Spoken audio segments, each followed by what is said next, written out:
తిరుమల లడ్డు కల్తీ విషయం మీద మీ అభిప్రాయం ఏంటి? కల్తీ జరిగింది అనుకున్నారా, జరగలేదు అనుకున్నారా? ఖచ్చితంగా జరిగిందండి. ఆ జరిగింది ఒప్పుకుంది కూడా. నిన్న వీడియోలో చూశారు కదా, మన సోషల్ మీడియా మొత్తం రోజా గారు జోగి రమేష్ గారు మాట్లాడుకుంటున్నారు. వాళ్ళే వివరణ ఇచ్చేశారు. అయ్యో మనం తప్పు చేసాము, కల్తీ విషయంలో మనం సంకలు గుద్దుకుంటున్నాం కానీ జరిగింది.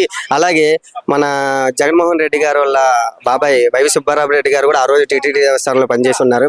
ఆయన కూడా ఏం చెప్తున్నారండి, ఒప్పుకున్నారు. ఏమని? కల్తీ అయితే జరిగింది, కానీ ఏ టైప్ ఆఫ్ కల్తీ జరిగింది అని అడిగారు.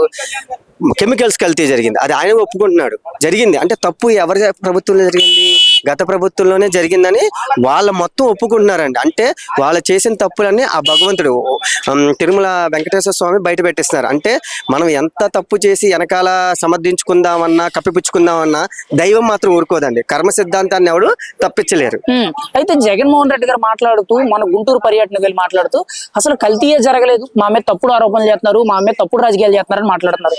ఏంటంటారు? ఇంత జరిగి మీడియా అంతా ఒకటే చెప్తుంది, వాళ్ళ పక్కన వాళ్ళు కూడా కొంతమంది చెప్తా ఉన్నారు, అయినా కూడా జగన్మోహన్ రెడ్డి గారు ఇదే పాట పాడతారు. అదే చెప్పాను కదండి, వాళ్ళే చెప్తుంది.